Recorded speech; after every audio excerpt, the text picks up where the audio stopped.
Life was tough for the loggers of Central Oregon in the 1920s, and many needed a second trade to get by.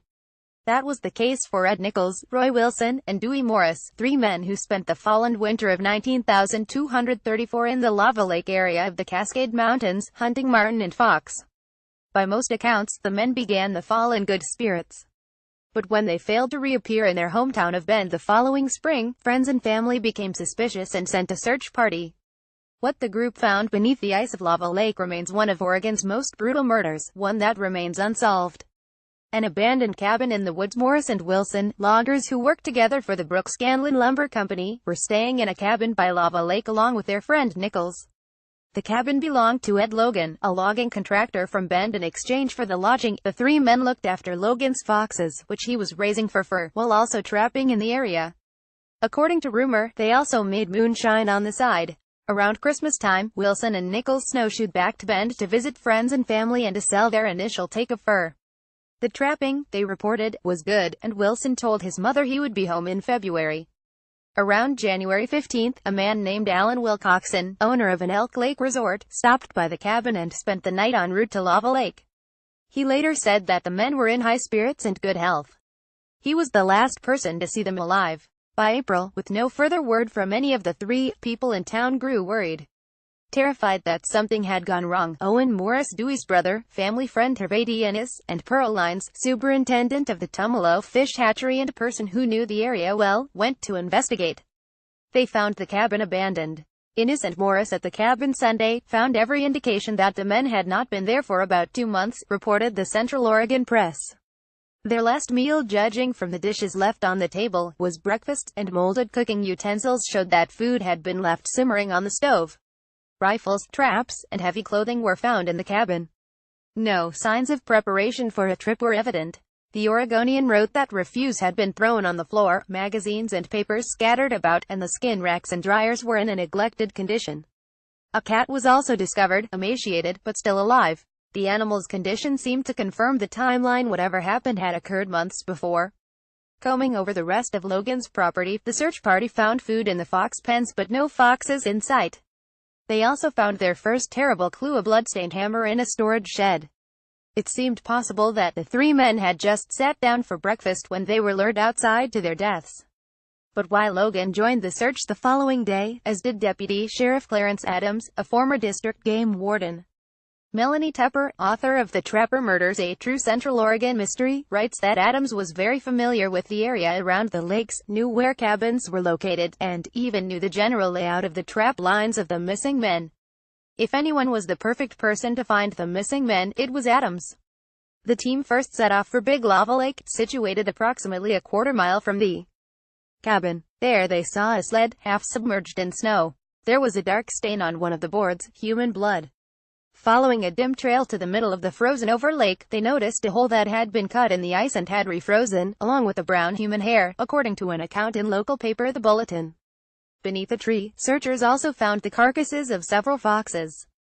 They had either been shot or clubbed, and all were skinned expertly. Adams, whose first assignment had been to determine the fate of the foxes, now had his answer. An even more brutal clue turned up soon after, in an unthawed patch of snow: human blood, more human hair, and a front tooth. The following day, after the ice was broken up, the group confirmed the worst: the bodies of all three men floated to the surface, wrapped in canvas. Roy Wilson had been shot in the right shoulder and behind his ear, while Morris had been shot in the left arm and hit with a hammer. Nichols had been shot in his side, and his jaw was shattered, probably by a shotgun blast. Ominously, his watch had stopped at 9:10. Alias Collins. By the next day, the scene was overrun with Bend's finest. A team of a dozen or so people had been assembled, including yet more brothers of the slain men, an editor of the Bulletin, and a county coroner.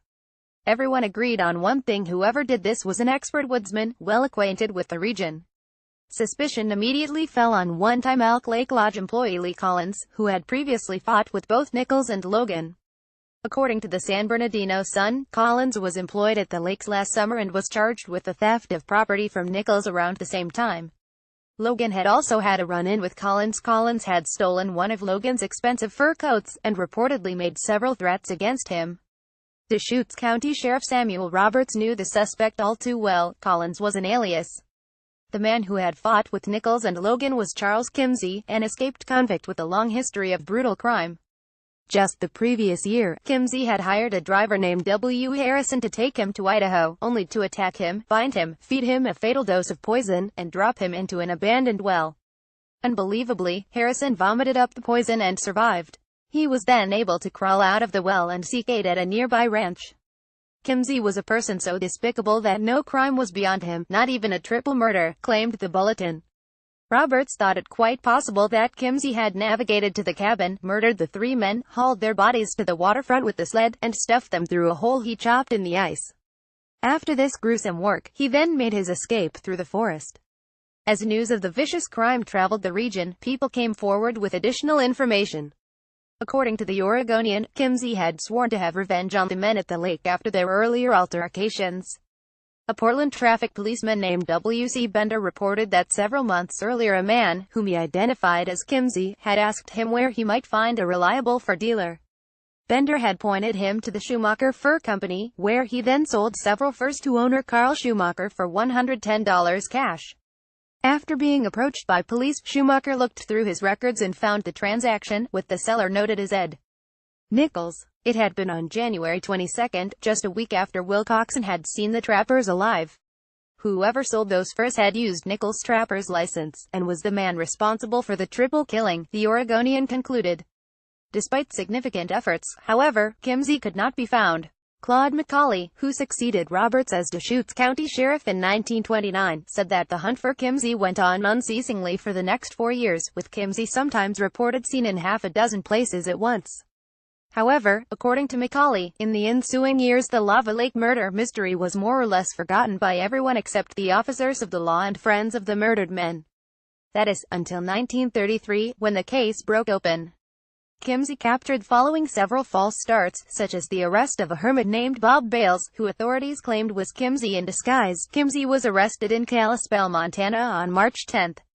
He denied the crime and produced an alibi, claiming he had spent the winter of 19,234 in Colorado working on the Moffat Tunnel. He even ate his Christmas dinner there, he said, right inside the tunnel. When Kimsey's employment with Moffat was confirmed, McCauley and his staff scrambled to round up other evidence, still utterly convinced they had their suspect. But things fell apart even further when material witnesses couldn't positively identify Kimsey, even though W.C. Bender had previously claimed he would never forget that face. It had been too long ago, he now said, and Kimsey had aged considerably and grown bald. Carl Schumacher, the man who claimed to have bought the furs, also refused to definitely identify Kimsey, stating that a man's life was too great a thing to place in jeopardy if he wasn't absolutely certain.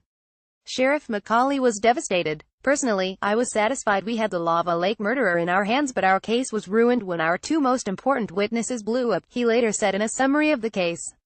To keep Kimsey under lock and key, McCauley initiated proceedings against him for the 1923 assault and armed robbery of Harrison, who Kimsey had assumed dead. When Harrison showed up in court and easily identified his attacker, Kimsey was found guilty and sentenced to life imprisonment in the Oregon State Penitentiary. Though Kimsey was never charged with the Lava Lake murders, many rest easy in their belief that the killer was brought to some kind of justice. Yet Tupper is not so certain. She thinks Kimsey didn't act alone. Instead, he was aided by Ray Van Buren Jackson, a schoolteacher involved with at least 6 suspicious deaths in the area surrounding Lava Lake during the early 1900s.